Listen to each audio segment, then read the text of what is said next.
I want you to cast your mind back if you can, and you're kind of going to have to, because the existence of farms now at this point, at least in America, has primarily been relegated to this corporate conglomeration, these multi-thousand acre farms, industrialized farming. They're owned by the big corporations, largely the Chinese if you look into it, but never mind that for now. I don't want to get too sidetracked because I'm bad about it. So I want you to cast your mind back. Say 1870. You didn't have a lot of cash money. What you had is land. And just outside your front door was your job. So getting dressed for work meant putting on your overalls and your work boots. Everything about this job was natural. You were outdoors in the weather, which can be glorious and it can be horrible. Summer heat busting down on you in the middle of the year, rain, the stress of trying to get in this bounty of crops that God has provided. You've thrown your seed into the soil and tended that soil and tended those plants as they rose up out of the ground. And every single waking moment of your job, your work, was to your own benefit. So if the wagon axle broke and you had to fix that, you were going to stop and fix it because you needed that wagon to haul this bounty back to be stored. But that was for you. So it's okay. And yeah, you're going to, if you've never picked crops before, bent over at the waist for hours on end, picking whatever it is that you have to pick, with that sun beating down on you, it can be rough. But that's for your benefit, your own benefit. It was subsistence farming in 1870, by and large. So you grew enough to feed yourself and feed your family and to feed your livestock, assuming you had some. And you probably kind of had to have some kind. You had to have a horse to break the ground and till the land, right? So you had a certain amount of livestock. You probably had a cow. That's where your milk came from. Still does, incidentally. So you woke up in the morning, and it was first thing, we got to milk the cows. And that gave a time window so that the wife, and usually young children in the house, you're getting up now. You're getting up with the sun to get the day going, to get the work day going here. So while you're out milking the cows and cleaning out the stalls and getting new bedding in there for them and what have you, this is a task that has to be done. There is no just like, I'm not going to milk the cows today. I don't feel like it. I'm not going to. No, you've got to milk the cow. Probably twice a day in the spring and summer. But anyway, that's for your own benefit. The milk's coming right back in the house for you and the wife and the kids to drink. But anyway, this is a little window of time. And during this time, the wife's putting together breakfast. And she's got to put it together. This ain't taking the tricks out of the cupboard and dumping it in a bowl. She's got to put together breakfast. And this is work. You got to kindle a fire. Maybe you're cracking some eggs open. What a wealth there. Natural eggs from the chickens that you own. So she's getting the eggs going. She's getting, maybe some, potatoes cut up for some hash browns or something. Maybe making some coffee. She had to kindle a fire. Water had to be pumped out of a hand well. Oftentimes a children's job, just like getting firewood for the stove to get the fire. The whole day now is this is the work day, and it's coming on. But every task in that work day is for your benefit. You get to eat. Now, if you're an industrious man, and there's not a lot of money in this. You're keeping yourself alive and maybe building your operation. So an industrious man might say, well, if I plant another 10 acres, and we have enough for the family and the livestock out of our original plot of worked ground, then I can plant this extra 5 acres, and anything that comes of that, I can sell it in town. That's also to my benefit. And if I got a little bit extra time, if I really hustle and I really push it, I might can get another 2 acres, and I can sell that, assuming we have excess here, assuming our needs are met. Every ounce of labor is for your own fulfillment. And every additional ounce also for you and your family's own fulfillment. Maybe get you a little cash money. Be able to pay the shoe cobbler as he comes around. This whole way of life is so vastly different from what we think of now when we think of farmers, or even say the 1975 version of a farmer. Or it's a hayseed. It's these old fat dudes, maybe in overalls, and they just sit around with their filthy hats and talk about how great it used to be. And a bunch, they're not educated men. They're probably not too bright. This is the stereotype that was put on farmers. But 1870 life, the farmer was the guy to be. He was independent. He was his own boss. Everything he did benefited himself and his family. He was a respected elder in the community, and his advice was sought after. Because people knew, you want to talk about entrepreneurs, the farmer was the original entrepreneur, as far as I'm concerned. People knew that if you to work for yourself and to make a go of it, he doesn't ever, they come into town once a week and they might buy some flour and sugar, and then they're back to their castle, man. That's the way to be. That's the guy to be. We're in here. And there was town life, of course, during this time. You might be a merchant, selling your wares, trying to get, a couple extra pennies out of this because you bought it for 40 cents and you're trying to sell it for 65 cents, and, trying to talk people in, kissing their butt, oh, it's really great. Oh, yeah, those earrings look great on you. Oh, you could really use this new skillet out on the farm, But the farmer was the master of his domain. So this guy comes along named Hank Ford, and he's got an idea to build automobiles, and he's going to build them on a large scale. And the faster he can go, and the more of these automobiles he can crank out, the cheaper the cost. So more people can afford them. Well, this is going to take manpower. It's going to take bodies on the floor of these production facilities to crank these vehicles out. And I think it started out as $1 a day for these. This is before the assembly line, for these guys to do the wrenching, and they're putting together one automobile in its entirety at a time before the assembly line. $1 a day. Now, you can romanticize farming. It's a lot of hard work. You're fighting the elements. Some years you may not get a crop, and there ain't a whole lot of money in it. And to be a young man on that farm, this stupid old farm, and nothing ever changes out here. It's the same work every day. There's no girls out here. I want to be where the action is. I want to be in town. I want to be in the city. And you could go and you could work for Henry Ford and make $1 a day. Now, that's $1 a day. As long as you put in your time, your 6 days a week, and 8 to 12 hours a day, you got that $1 a day. No matter what. As long as you put in the work. So this is reliable income. And that's whatever it is, 280 days or so a year, probably 300. You didn't get holidays and stuff back then. So $300 a year. Well, the operation got bigger. Henry Ford had bigger plans. And the assembly line came on board. He's credited with it because he was the first one to use it in mass production. Some other guys made it, I think employees of Ford. He got the credit for it, but whatever the case, now things have ramped up. And to be an employee on that line at Ford, you stood in the same spot by and large. You did the same repetitive task over and over and over. A lot of times it was dangerous, guys get hurt and you just have a job. There was no lawsuits. There was no workman's comp. None of that stuff existed yet. You got hurt, you just have a job. And you're disabled now. But that plant, man, dimly lit, smoky. There's no more fresh air. There's no more chirping birds. There's no more autonomy. You have to work because that line's coming and it's going. And by George, you better have your part done and into that hole and turn to the right thing because another one's coming right behind it all day, every day, for $1 a day.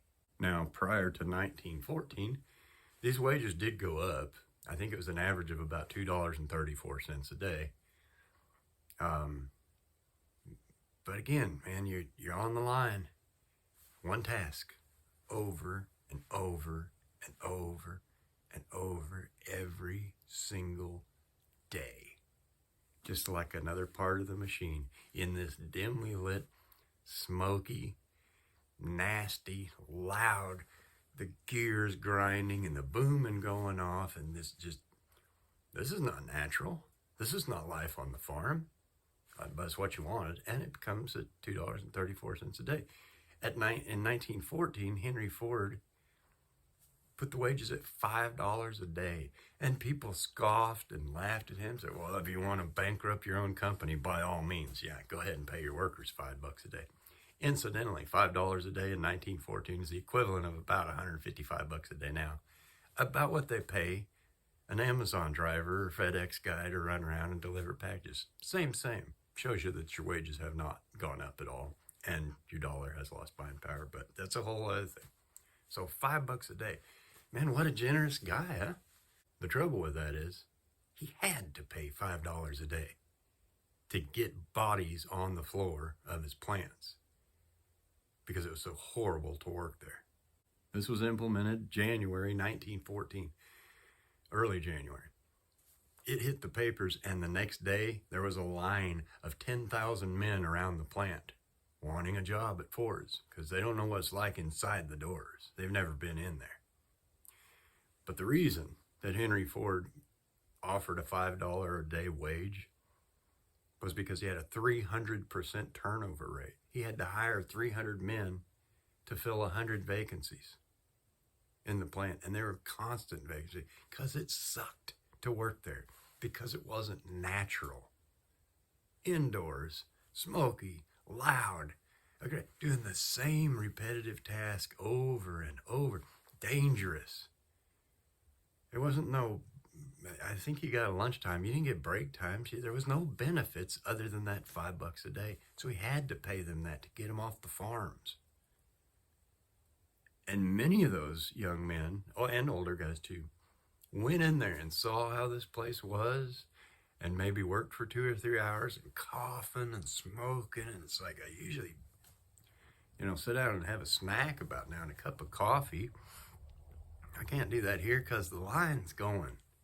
And I got to have my piece in that line, every single item that comes by. And then they kept trying to speed up the line. This sucks.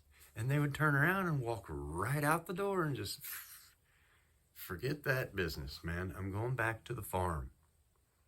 Because it isn't natural in there. Nothing about that is natural.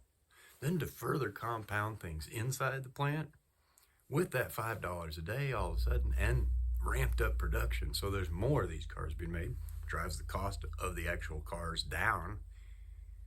Joe Schmo working on the line can actually buy one of these cars on payments, of course. $360 or so for a car. Now they got you, because you got to pay for that car. So you have to show up and put the doobly-doo in the sprocket to turn it, because the next one's coming and you got to do it again, all day, every day, same thing. And it's not natural, but they got you now because you wanted that car. And of course the car doesn't come with limitless gasoline. Probably didn't come with hardly any more than it took to move the thing. So you got to buy that, and you got to buy tires, and all this stuff costs money. And the farm doesn't maybe generate that kind of money, but it goes back to this whole thing. It isn't natural. Meanwhile, life on the farm didn't change. You're following the natural circadian rhythm, where you get up with the sunshine and you work all day, and at the end of the day, you're tired. And so probably shortly after dark, 9 o'clock, you're going to bed as it was intended. This whole natural life cycle. You're outdoors, you're breathing fresh air, and the fuel you're taking in to do this work is the best food that food was ever going to be before or since. Because you made it, the wife made it, put it together from the ground and the yield that God gave to you. And so now, fast forward 100 years, where around the year 2000 and the years that followed, I wanted my children to go and see a farm. Both my grandparents farmed, but they had sold them. One side had died off, and the other side just sold out. They got too old to work the ground. So there wasn't a farm to take them to. I wanted them to see where their food comes from and what it takes to get it. And it's not, it's not just food comes from the store. That's its second to last place. The last place is your house. There's a whole process before that. I wanted to see else. There was no farm to take them to. The land that I live on and this surrounding area here in the Ozark Mountains was once the apple capital of the world. Nobody cranked out more apples than this area. Now how many are cranked out? Almost none. So there's no farms. There's no apple vineyard. There were grape vineyards. There were pear trees. Railroad freight cars went through here. It came in empty and loaded chock full, because as poor as the soil is around here, whatever it is, the pH balance in it, or whatever reason, can just crank out the crops when it comes to fruit trees and the like. All that stuff's gone. It's a strip mall now. It's apartment buildings, Walmart stores. Then there's the human cost of this. And you see it and read about it and hear about it all the time. These people are fed up. They're sick and tired. Our jobs suck. We sit in a cubicle and click a mouse all day. And yeah, because it's not natural. And you do it under fluorescent lights, which is even more horrible for you. Have you gotten 2 hours of exercise even all day? Probably not. Doesn't take a lot of effort to click a mouse. And so this feeling of unfulfilled life, your whole life's passing you by, you're in there clicking the mouse, and I understand it, I get it totally. It isn't natural. We weren't meant to sit in cubicles all day. We weren't meant to stand on assembly line floors all day and put the part in and wrench it and then the next one and do the same thing over and over and over. That isn't normal. It isn't natural. It's become normalized, but that isn't real life. Some of the most popular videos here on YouTube are like homesteading. We sold everything in the city and went out to the country. We don't know what we're doing, but we're going to figure it out. And some of them do and some of them don't. And there's this yearning in people to get back to nature, to get back to the real things in life, the things that matter. And the guy in 1870 had it figured out already. And he just kind of stumbled into that along the way. That was the way life was. But he had it figured out. My farm is my domain and my workplace. And every bit of effort that I pour into it goes back to benefit me. And if I want to knock off early on a Thursday afternoon, then I will. But then that stuff's waiting for you the next day with all your other chores. And it's either going to get done or you will suffer the consequence. You don't pass that off to the company if you're going to slough around. There were worthless, shiftless farmers back then too. And they'd suck farms and weeds growing up. And always, you got to help us out. We're not. They're just lazy. And then there were showpieces. And they weren't out to impress. It was everything you poured in benefited you. It didn't benefit the company and the corporation that didn't give a damn about you and could fire you with no notice. They want you to give at least 2-week notice. They don't give you any notice when they kick you right out the door. None of that existed on the farm. None of it. You're a master of your own domain. And by God, how far have we fallen? And you wonder why all these people are miserable. And you wonder why you see people coming off the rails, unhinged at the protest. And who's got time to go to a protest? I thought you were working. That always happened during the middle of the day, too. Well, not always, but a lot of times it's like, what? Shouldn't you be at work? Wondering why they're so, because you got all this free time and nothing to channel this energy into. But if you were working on the farm, you wouldn't have that. You'd be working toward your own improvement where every ounce of effort that you put in stayed in-house. And the same thing with the wife, and the same thing with the kids. And here we are. It's fascinating to me. It's honestly really sad. You put your comments in the doobly, dude. Did you grow up on a farm? Or did your grandparents have a farm? Or great-grandparents at this stage? I don't know. How was that like? What happened to the farm? I always read the comments. They're interesting to me, fascinating actually. I thank you for your time. I appreciate it. And I will see you next time.